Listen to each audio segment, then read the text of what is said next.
বাংলাদেশের একটা ছোট্ট নদীর পাড় ঘেঁষে আছে বাবলা নামের এক গ্রাম। সেই গ্রামের এক গরিব চাষির ছিল দুই মেয়ে।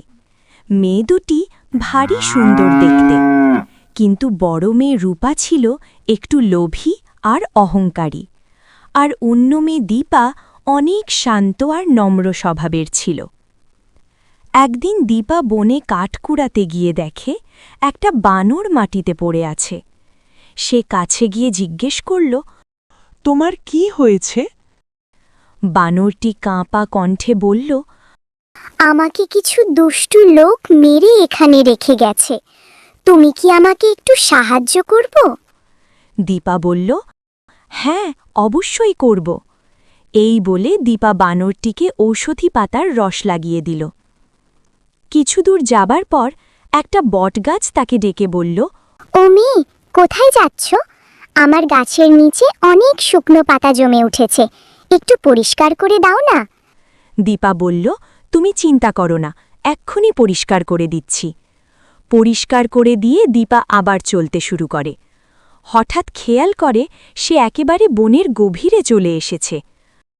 আরে, অনেক দূরে চলে এলাম তো, কিন্তু শুকনো কাঠ যে কোথাও চোখে পড়ছে না। ওটা কি? কারো ঘর মনে হচ্ছে। এ তো গভীর বনের মধ্যে কে থাকে?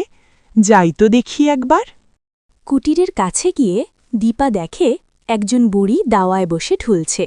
তার চুল সাদা, পরনের শাড়িটাও একেবারে সাদা। দীপা অবাক হয়ে তার সামনে গেল। বুড়ি তার দিকে তাকিয়ে বললেন, এসো, কুটিরের মধ্যে থেকে একটা থলে নিয়ে যাও। ভেতরে গিয়ে দীপা দেখে দামি দামি গয়না, স্বর্ণমুদ্রা আর ভালো ভালো খাবার রয়েছে। দীপা তার নির্দেশ মেনে শুধু থলেটাই নিল। বাইরে এলে বুড়ি বললেন, বাড়ি যাও এবার, কিন্তু সাবধান, পিছনে ফিরে তাকিও না যেন। দীপা বাড়ি ফেরার পথে বটগাছ তাকে অনেক কাঠার দিল।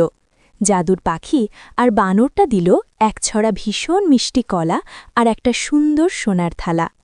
দীপা বাড়ি ফিরে দীপা দেখে তার থলে ভর্তি সুন্দর পোশাক আর গয়না।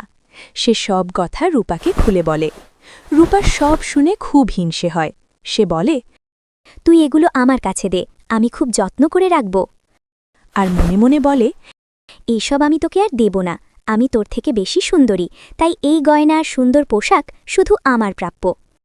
এই ভেবে যেই সে থলেটা ধরতে যাবে, অমনি থলে থেকে একটা সাপ বেরিয়ে এসে দিল কামড়। রূপা ভয়ে আর ব্যথায় কাঁদতে শুরু করল, আর দীপাকে অনেক কথা শোনাতে লাগল।